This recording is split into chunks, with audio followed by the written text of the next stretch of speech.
Selamat pagi teman-teman, saya undang kita semua untuk boleh berdiri.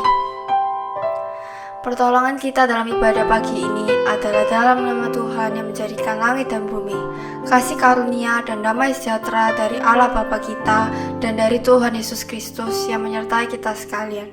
Amin. Silakan duduk. Mari kita mau bersatu hari ini dengan hati yang terbuka dan sungguh-sungguh untuk memulai ibadah pagi hari ini.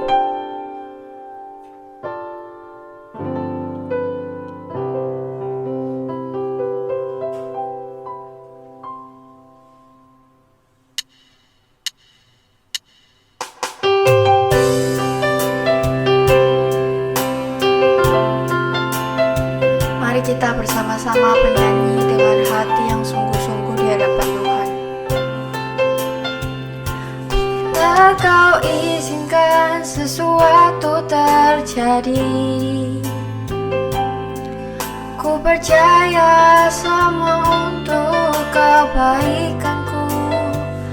Bila nanti telah tiba waktumu, ku percaya kuasa-Mu memulihkan hidupku. Bila Kau izinkan sesuatu terjadi, ku percaya semua untuk kebaikan-Mu. Bila nanti telah tiba waktumu, ku percaya kuasa-Mu memulihkan hidupku. Waktu Tuhan pasti yang terbaik, walau kadang tak mudah dimengerti.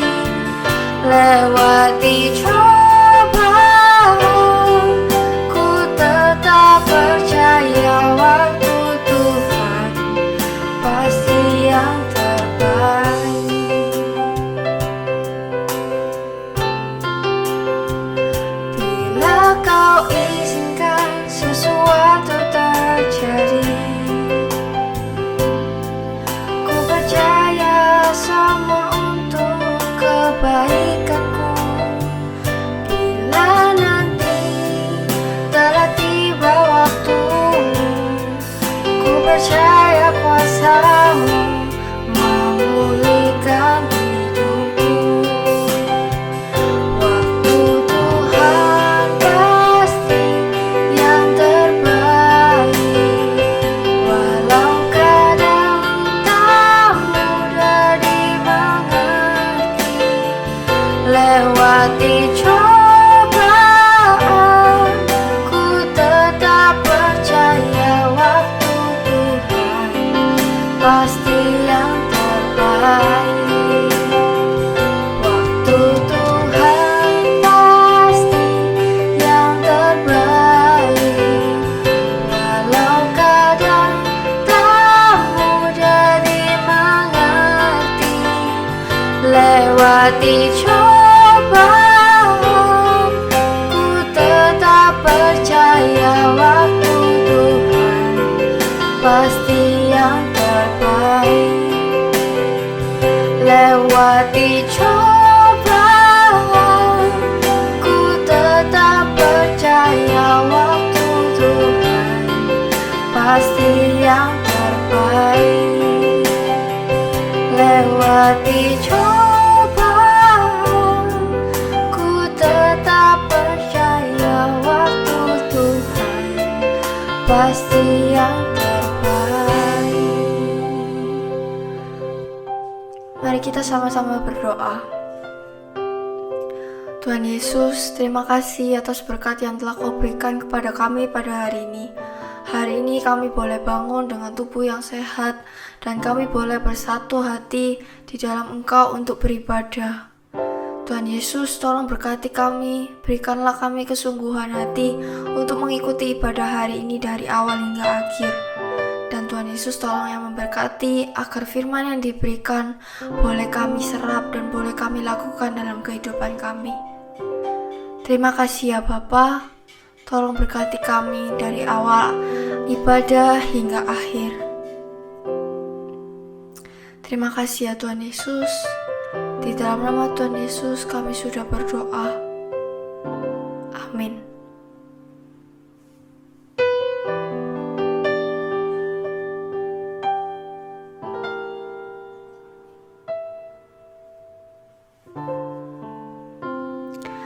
Mari kita mau melanjutkan ibadah kita pagi hari ini dengan bangkit berdiri. Saya persilakan kita semua untuk bangkit berdiri.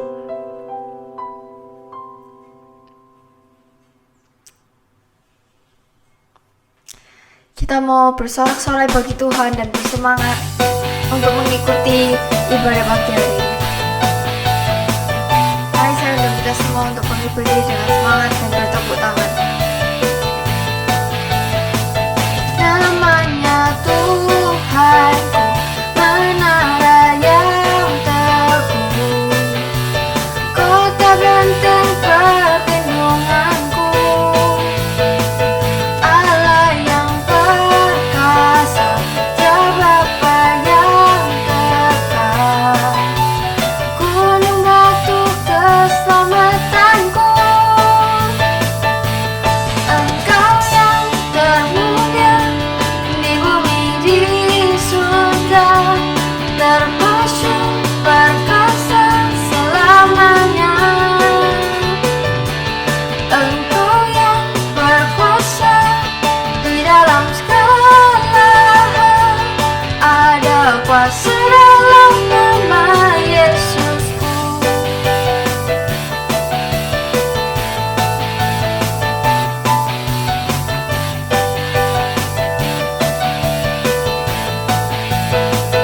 Namanya Tuhanku, menara yang teguh, kota benteng perlindunganku,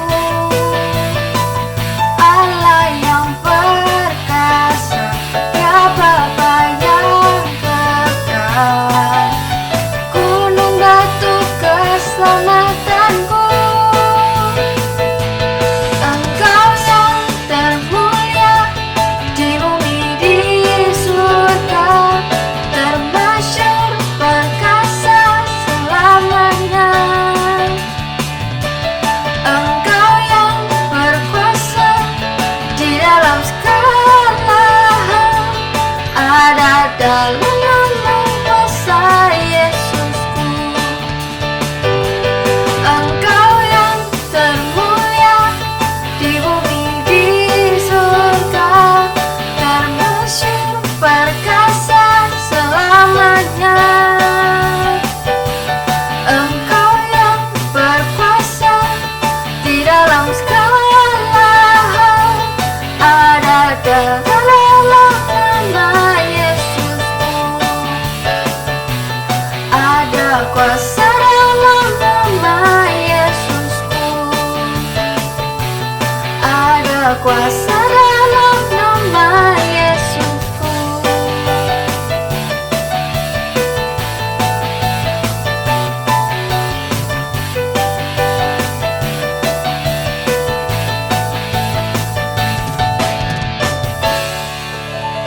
Mari kita tetap bangkit berdiri dan tetap bersemangat untuk memuji Tuhan. Hai, mari berhimpun.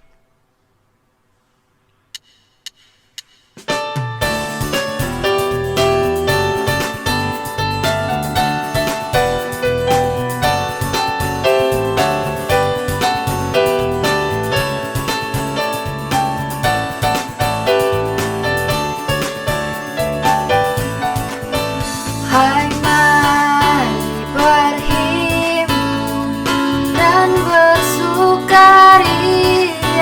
Hai, mari semua ke Betlehem.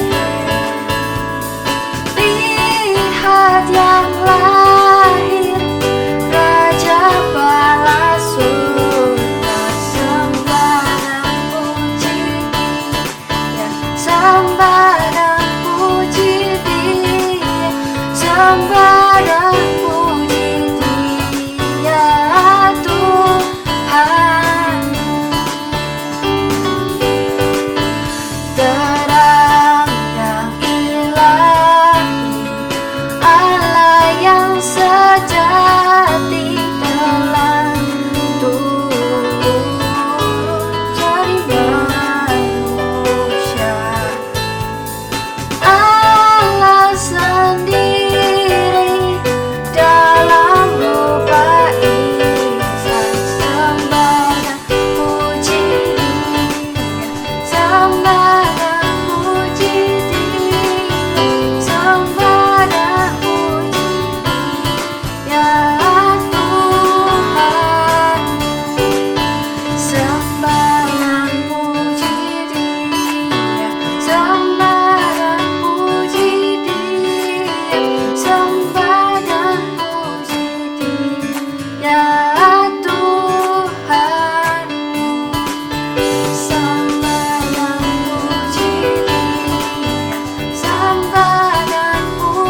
Saya persilakan kita semua untuk duduk kembali.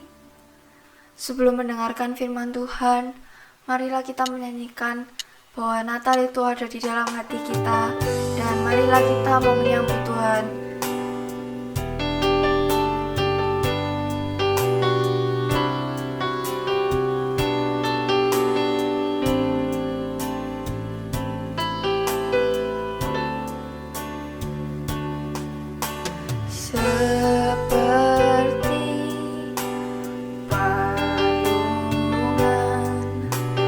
Layakkanlah hatimu menyambut Tuhan, seperti hembus kemenanganmu, biar hidupku berkenan padamu.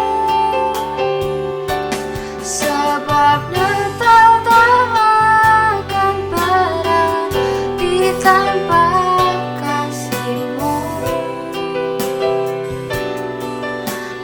Di hatiku hanya bersamamu, Yesus, ku rasakan selalu. Indahnya Natal di hatiku,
indahnya Natal di hatiku. Natal di hatiku.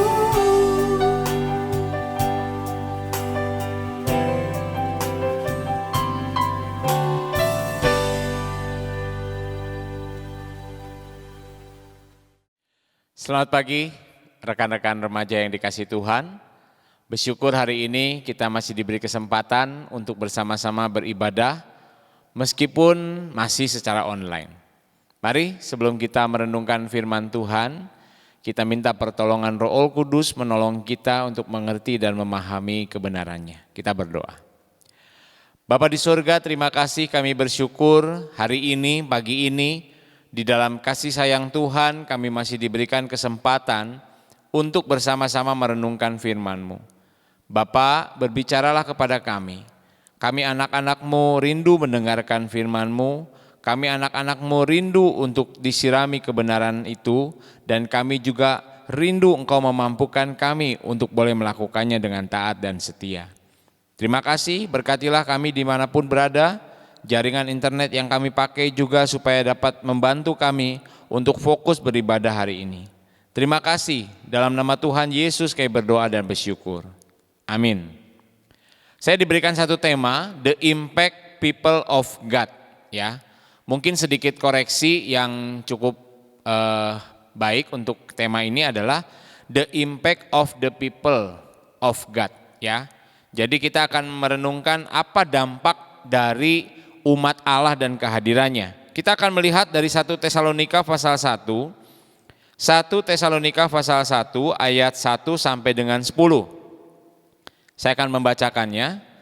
Dari Paulus, Silvanus, dan Timotius kepada jemaat orang-orang Tesalonika yang ada dalam Allah Bapa dan di dalam Tuhan Yesus Kristus, kasih karunia dan damai sejahtera menyertai kamu. Kami selalu mengucap syukur kepada Allah karena kamu semua dan menyebut kamu di dalam doa kami.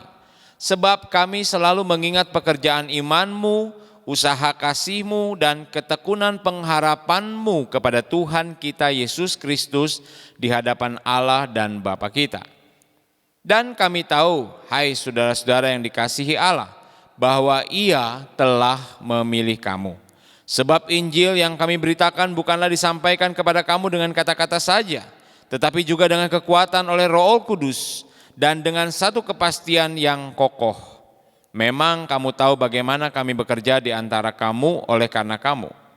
Dan kamu telah menjadi penurut Allah dan penurut kami dan penurut Tuhan.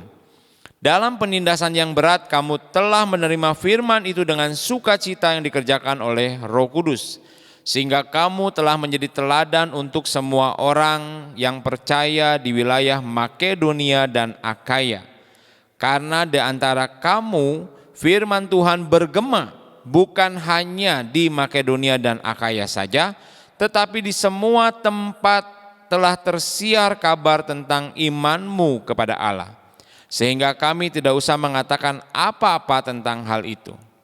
Sebab mereka sendiri bercerita tentang kami, bagaimana kamu sambut dan bagaimana kamu berbalik dari berhala-berhala kepada Allah untuk melayani Allah yang hidup dan yang benar.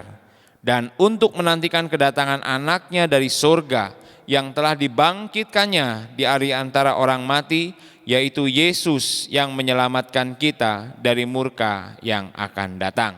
Sedemikian pembacaan Alkitab kita hari ini. Berbahagia setiap kita yang mau membaca, merenungkan dan melakukannya di dalam kehidupan kita.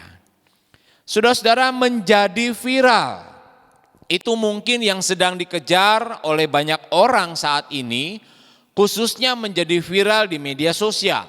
Instagram, Facebook, Line, macam-macam saudara. Beberapa waktu lalu secara tidak sengaja saya mengikuti sebuah berita yang viral.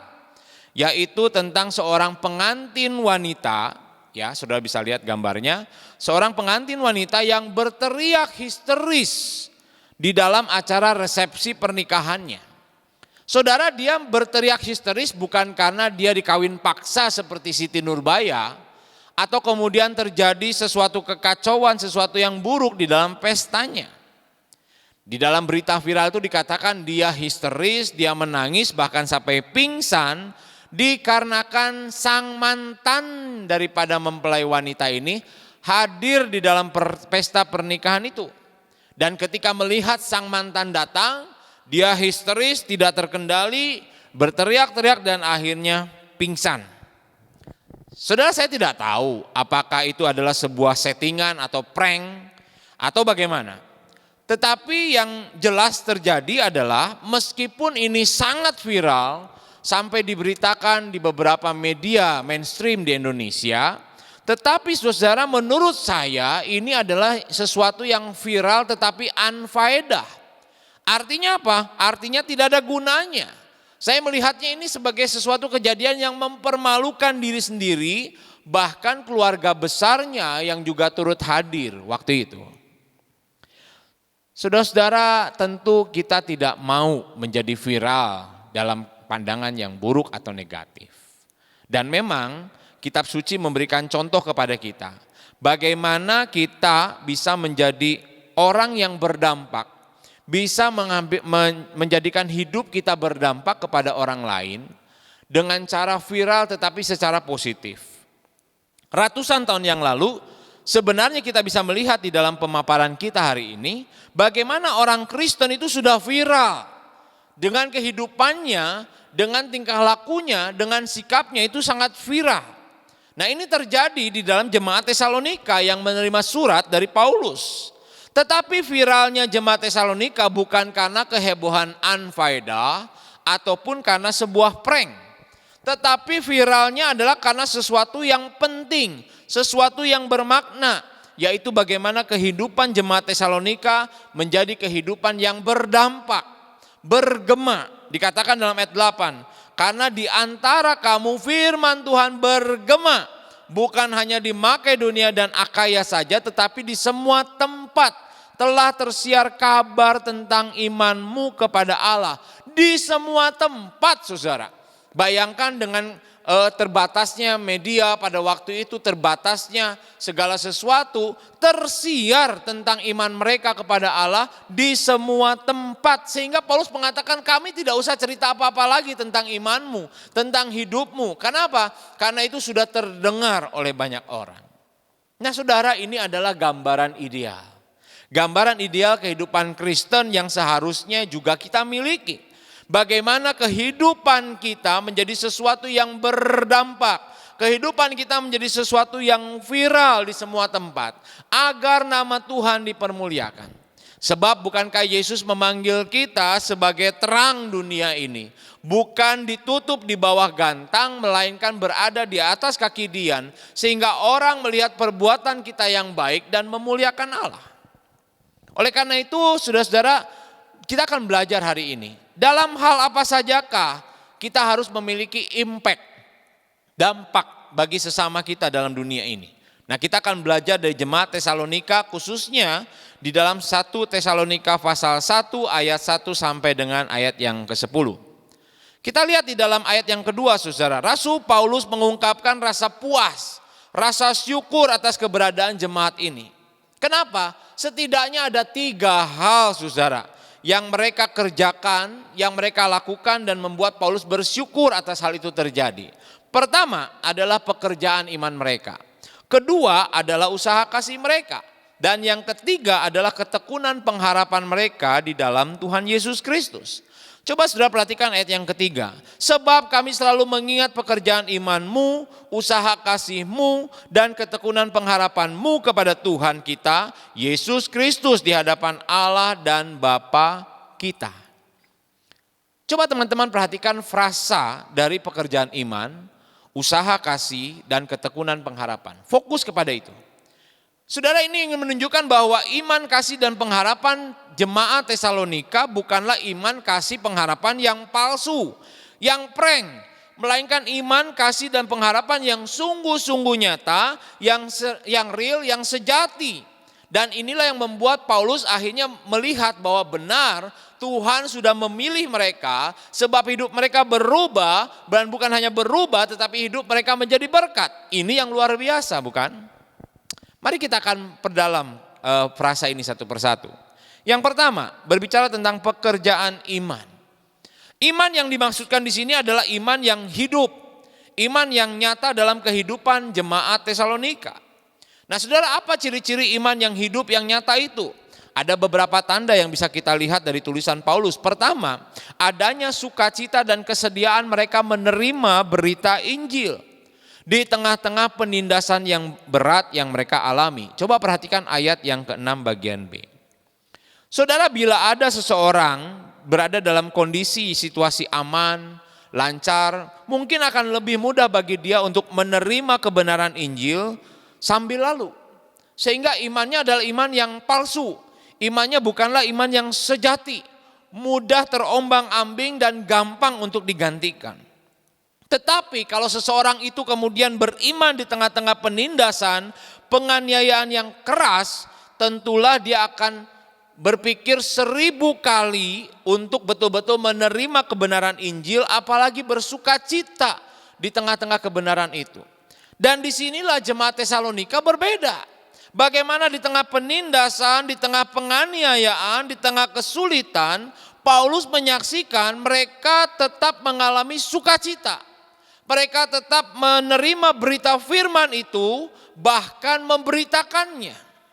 Di tengah tekanan orang-orang Yahudi yang tidak mudah, mereka tetap membuka hatinya, bersedia menerima kebenaran Injil dengan sukacita di hadapan Tuhan dan membagikannya kepada sesama. Itu ciri yang pertama. Yang kedua, saudara, pekerjaan iman mereka juga ditunjukkan dengan kehidupan mereka yang taat sepenuhnya kepada Tuhan. Iman mereka tidak hanya berupa persetujuan intelektual. Oh ya, saya tahu tentang Yesus itu.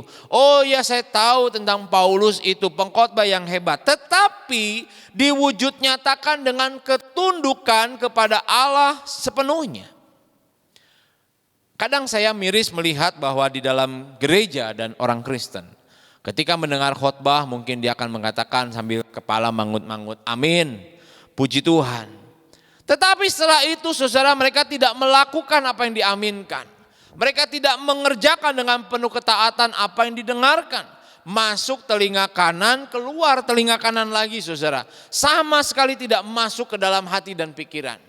Jikalau ini yang terjadi adalah satu kesia-siaan dan bukan ini yang ditunjukkan oleh jemaat Tesalonika. Mereka betul-betul beriman dengan sungguh-sungguh, mereka bersuka cita menerima kebenaran itu, mereka meskipun ditekan, meskipun dianiaya, mereka senang. Mereka taat melakukannya, tetap konsisten.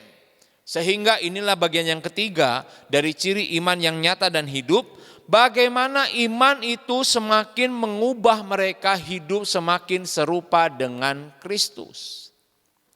Paulus mengakui bahwa mereka belajar mengikuti teladan Paulus. Dan Paulus juga mengakui bahwa dia mengikuti teladan Kristus. Dan inilah gambaran ideal dari setiap orang percaya.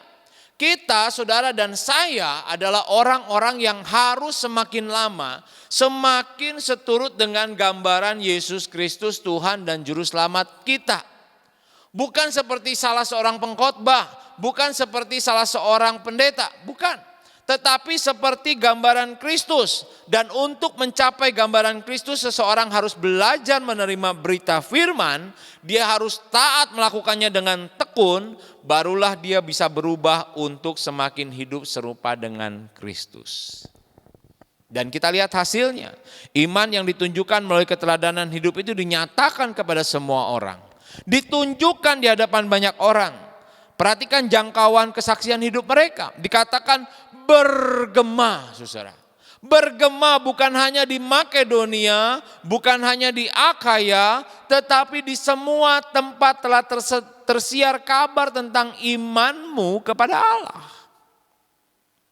Hidup mereka sedemikian bercahaya di depan semua orang, sehingga banyak orang yang kemudian memuliakan Allah. Dan itulah tujuan daripada kita diciptakan. Itulah tujuan daripada saudara ada dalam dunia ini. Yaitu untuk memuliakan Tuhan dan mencerminkan kemuliaan Tuhan. Oleh karenanya mari kita berjuang saudara. Dengan sukacita setiap kali mendengarkan berita firman Tuhan, kita terima berita itu. Lalu kemudian kita simpan di hati yang baik, kita taat mengerjakannya. Dan kemudian kita hidupi.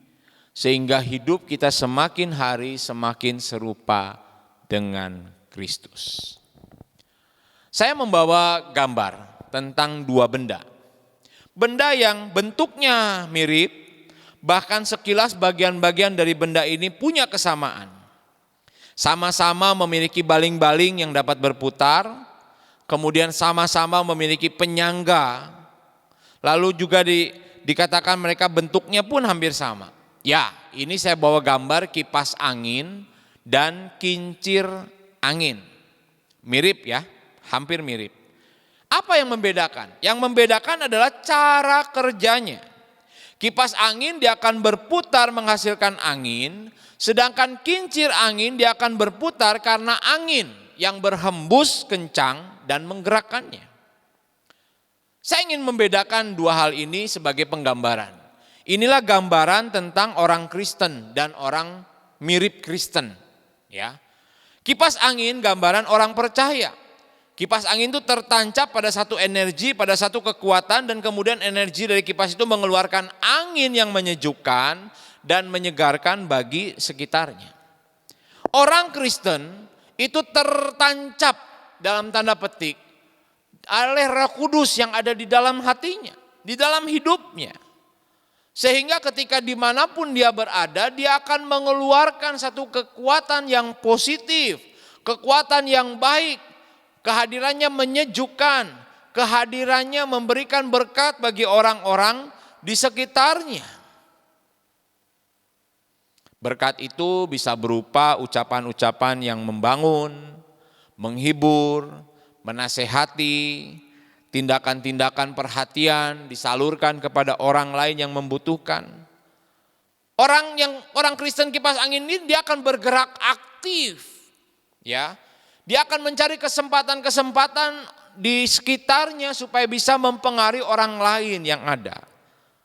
Nah, orang yang hidupnya dipenuhi kasih Allah, oleh kekuatan Allah, memiliki sebuah power yang dapat menggerakkan hatinya untuk bertindak dan belajar menjadi berkat bagi sesamanya.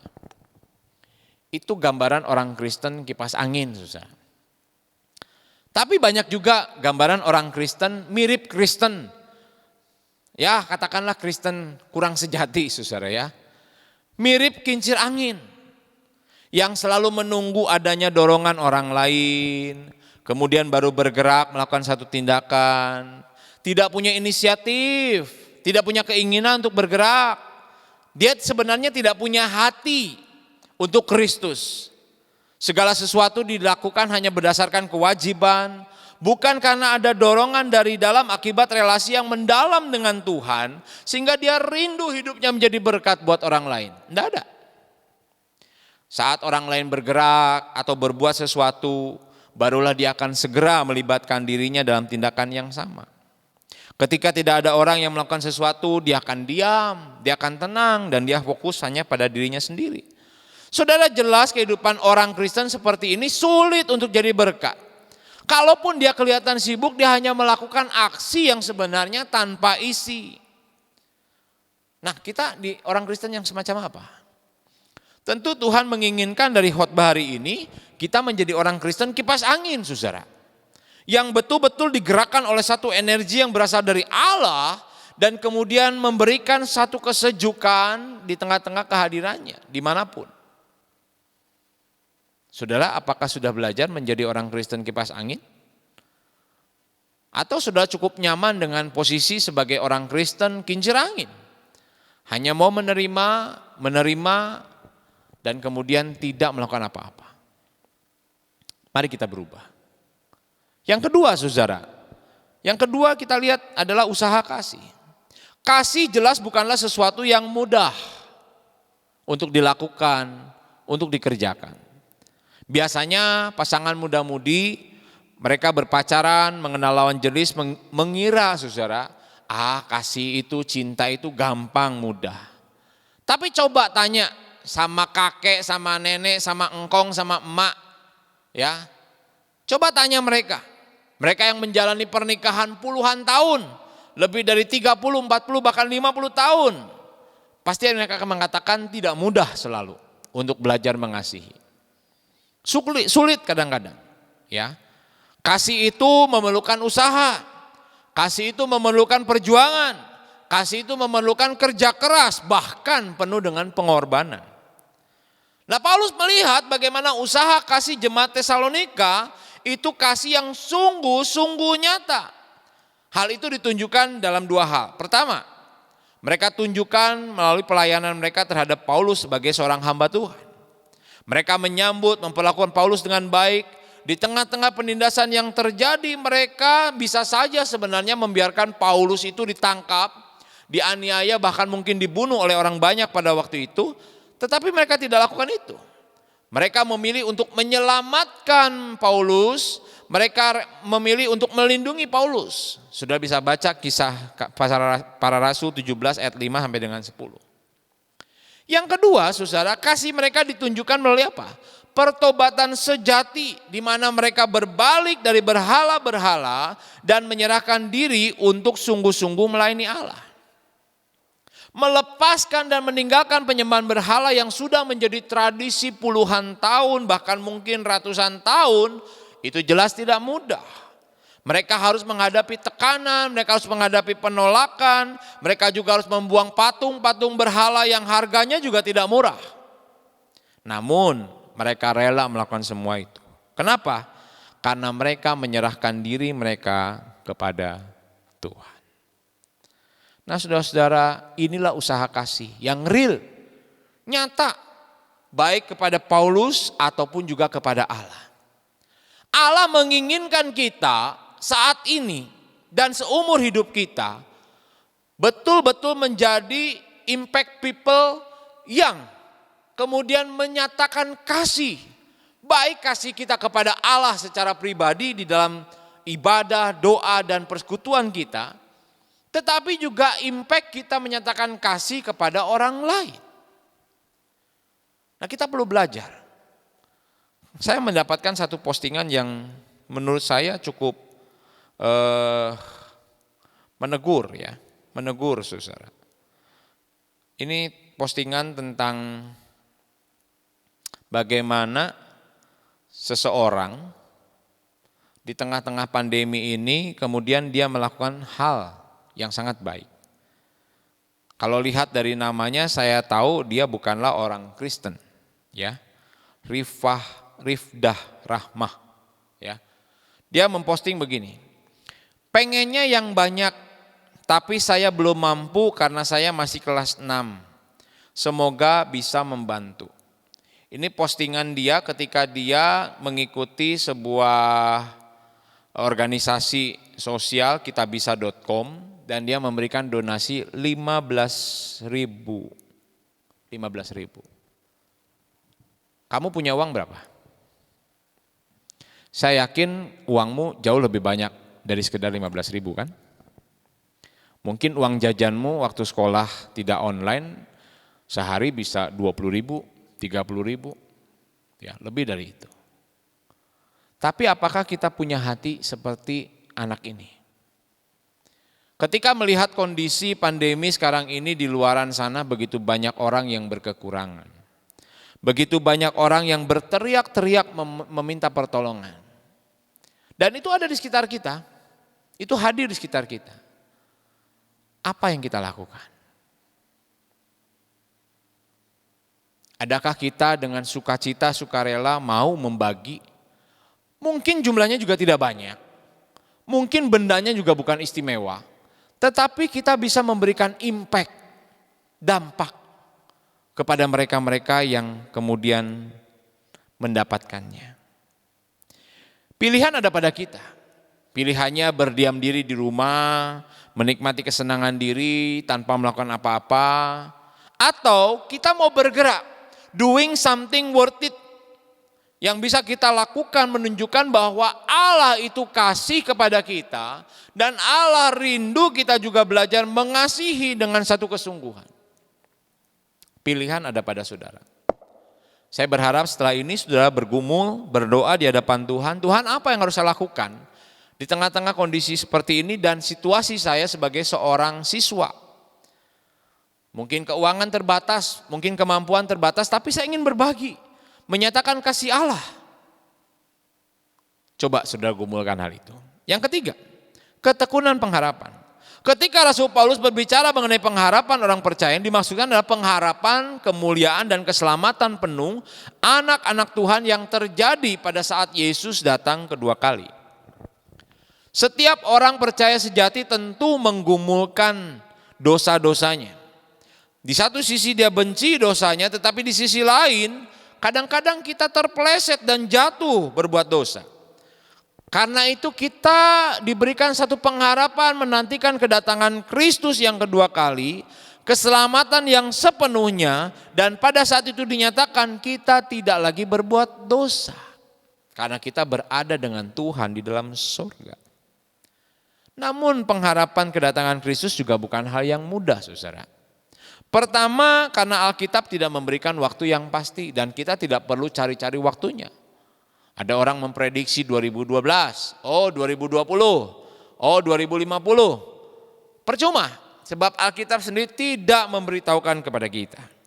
Yang kedua, tekanan, aniaya, cemooh dari lingkungan sekitar bisa mengendurkan semangat dan kepercayaan kita. Karena itu mereka yang tidak sungguh-sungguh memiliki pengharapan yang kokoh akan janji Kristus tidak akan bertahan sampai pada akhirnya. Mereka akan mudah diombang-ambingkan. Hanya mereka yang sungguh-sungguh yang memiliki pengharapan kokoh di dalam Kristus yang akan bertahan. Mereka akan yang bertekun terus menantikan kedatangan Kristus dan inilah yang ditunjukkan oleh jemaat Tesalonika. Diterpa oleh berbagai macam persoalan, himpitan, tekanan, mereka tetap menantikan pengharapan di dalam Kristus. Mereka tidak mengkhianati Kristus. Mereka tidak menjual Kristus. Mereka tetap percaya dan beriman kepada Kristus. Satu kali saudara di sebuah kelas ada seorang guru berkata kepada murid-muridnya, "Anak-anak, ibu akan pergi ke kantor sekolah sebentar. Ibu harap tidak akan lama. Dan ibu percaya kalian tidak akan ribut. Kerjakanlah tugas kalian sementara ibu pergi." Biasanya kalau kalian situasi kayak gini ngapain? Ya, saya tebak pasti kalian akan sama dengan anak-anak ini, ya. 15 menit berlalu, 20 menit berlalu, 40 menit berlalu. Saya rasa kita sudah mulai gatel begitu ya.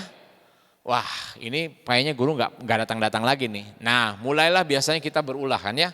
Saya juga pernah muda dulu. Kalau nggak ada guru itu adalah jam yang paling menyenangkan ya. Di mana saya akan lari-lari, saya akan bermain, saya akan ngobrol dan sebagainya, membuat chaos, kekacauan di dalam kelas. Ternyata setelah hampir 1 jam, guru itu kembali, saudara. Ya, dan pada saat guru itu kembalilah, seorang murid sedang melemparkan penghapus, ya, penghapus papan tulis ke arah dekat guru, sementara murid yang lain sedang berdiri di atas meja. Sedangkan murid yang lain sedang kongko-kongko ngobrol sambil main kartu. Pokoknya hampir semua satu kelas tidak ada yang duduk diam. Tidak ada yang belajar mentaati apa yang dikatakan oleh gurunya. Kebanyakan dari mereka berharap ya kalau bisa bu guru nggak usah datang lagi kan begitu ya. Kalian juga pasti begitu. Saudara, dalam masa penantian kedatangan Kristus ada banyak sikap yang sebenarnya kita ambil. Tetapi yang Tuhan mau adalah setia, mengerjakan yang Tuhan percayakan selama masih hidup dan selama Kristus belum datang. Bukan hidup semau gue. Mengerjakan apa yang Tuhan percayakan pasti Dia akan menguatkan, pasti Dia akan menolong, pasti Dia akan membantu kita menyelesaikan sampai akhir. Tetapi kalau kita mau hidup semau kita, semau gue, kelak kita akan menyesali. Kenapa? Karena kita membuang waktu, membuang anugerah yang Tuhan sudah berikan kepada kita. Sama seperti 5 perempuan yang tidak bijaksana yang kehabisan minyak, menyesal luar biasa. Kenapa? Karena kehabisan minyak dan akhirnya mereka yang sudah menantikan begitu lama tidak bisa ikut masuk ke dalam pesta perjamuan itu. Menyedihkan bukan? Saudara, jemaat Tesalonika dirintis hanya dalam waktu yang relatif singkat. Tetapi mereka bertumbuh menjadi jemaat yang iman, kasih, dan pengharapan sungguh-sungguh nyata dan nampak dalam kehidupan mereka. Bagaimana dengan saudara? Mungkin saudara dari kecil sudah berada di agape. Kristen, dididik secara firman Tuhan, sekolah minggu. Sekarang remaja tiap minggu mendengarkan khotbah, ikut pemuritan, ikut persekutuan. Itu sesuatu yang baik. Tetapi apakah itu semua memupuk saudara menjadi orang Kristen yang sungguh-sungguh beriman, yang sungguh-sungguh mempunyai kasih, dan sungguh-sungguh hidup berpengharapan di dalam Tuhan? Kalau saudara tidak sungguh-sungguh, hidup saudara tidak akan berdampak bagi apapun dan siapapun. Tapi kalau sungguh-sungguh saudara jalani semuanya, maka hidup saudara akan semakin berdampak. Mari sebagai umat Tuhan, kita mau belajar dengan tekun untuk menghasilkan buah bagi kemuliaan Tuhan. Sehingga ketika melihat hidup kita, Tuhan dipermuliakan. Ketika melihat hidup kita, kehidupan ini bergema dan tersiar dan viral bagi kemuliaan Tuhan. Kiranya Tuhan memberkati kita sekalian. Mari kita berdoa. Bapa, terima kasih, kami bersyukur kalau kami dipanggil menjadi umat Tuhan. Kami bersyukur dilahirkan dalam keluarga Kristen. Kami bersyukur menjadi remaja-remaja Kristen. Tuhan tilik hati kami, apakah iman kami, kasih kami, dan pengharapan kami adalah sungguh-sungguh sesuatu yang terus bertumbuh dan nyata dan betul-betul dirasakan oleh banyak orang. Tuhan uji hati kami, supaya kami tidak main-main dalam masa muda kami. Kami sungguh-sungguh menghidupi iman kami. Kami sungguh-sungguh menghidupi kasih di dalam Tuhan. Dan sungguh-sungguh hidup di dalam pengharapan yang benar. Sehingga ketika kami berelasi dengan orang, di media sosial, ketika kami main game, ketika kami bersekolah, hidup kami berdampak Tuhan. Di rumah kami berdampak. Di rumah kami memberikan efek yang baik, yang positif bagi kemuliaan Tuhan. Berkati Tuhan, tolong kami lemah, kami terbatas.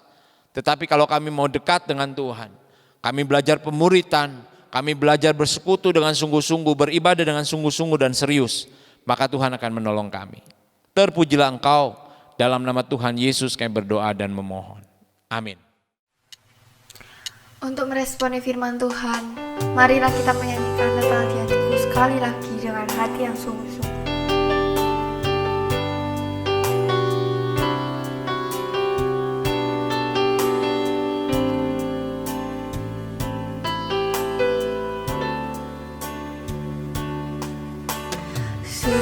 Seperti palungan, layakkanlah hatiku menyambutmu Tuhan. Seperti emas kemenyan dan mur, biar hidupku berkenan padamu. Sebab detak tak akan berarti tanpa kasih-Mu. Lahir di hatiku hanya bersama-Mu, Yesusku, rasakan selalu indahnya Natal di hatiku.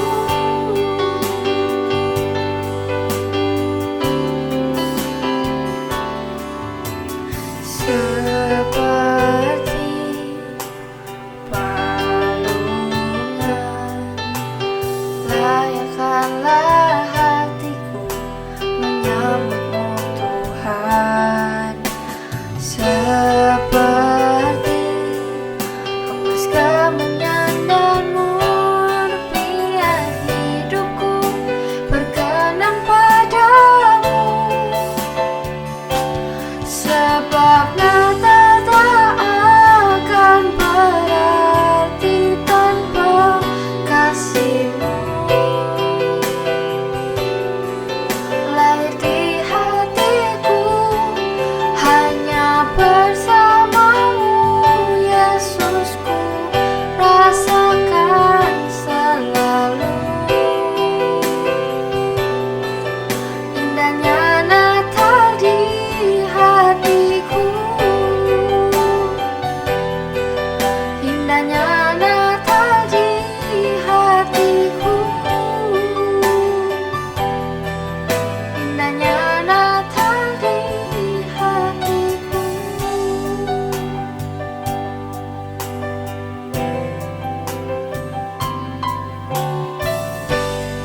Mari teman-teman kita bersatu di dalam doa. Tuhan Yesus, terima kasih karena kami boleh mendengarkan firman-Mu. Tolong ya Bapa, ajarlah kami boleh seperti yang Engkau mau. Bapa, sekarang ini kami akan mempersembahkan beberapa pokok doa kami. Ya Bapa, kami mau berdoa atas kesyukuran hati kami yang telah Engkau sertai selama 1 tahun ini. Terima kasih ya Tuhan karena Engkau telah menyertai 1 tahun hari-hari kami dengan baik. Dan beberapa hal yang mungkin terjadi di dalam hidup kami. Kami mau berterima kasih ya Bapa karena Engkau masih menyertai kami. Tolong ajarlah kami supaya kami boleh semakin dekat dengan Engkau ya Bapa. Kami juga mau berdoa untuk remaja agar boleh melakukan disiplin rohani secara terus-menerus dan boleh mendekatkan diri kepada Engkau semakin lebih lagi ya Tuhan. Dan kami juga boleh memiliki hati yang mau berbagi kepada orang lain, memiliki dampak bagi orang lain dengan berbuat baik dan mendoakan orang sekitar. Ya Bapa, Kami juga mau mendoakan untuk cuaca yang sekarang ini sedang kurang baik. Tuhan Yesus, tolong berkati ya Tuhan, agar tidak terjadi banyak bencana alam di sekitar kami. Tuhan Yesus juga berkati supaya pemerintah boleh membantu mengantisipasi adanya terjadinya bencana ya Tuhan. Kami juga mau berdoa untuk rasisme yang sering terjadi di sekitar kami. Tuhan Yesus tolong yang berkati ya Tuhan, agar rasisme ini boleh segera hilang. Juga untuk persembahan ya Tuhan yang telah kami berikan. Terima kasih ya Bapa, di dalam nama Tuhan Yesus kami sudah berdoa dan mengucap syukur. Amin.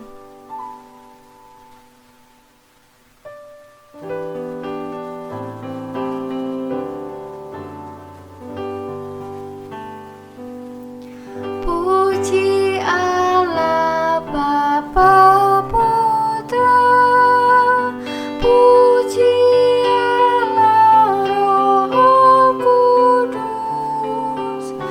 ketiganya yang esa, pohon selamat sumber berkat.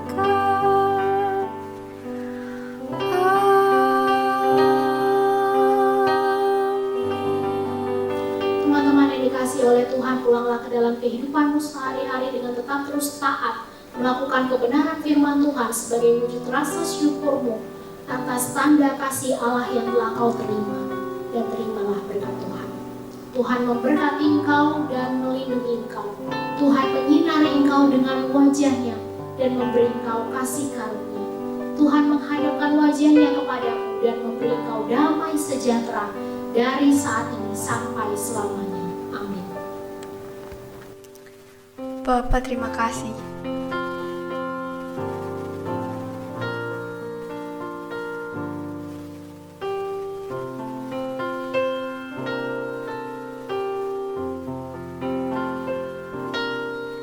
Bapa, terima kasih.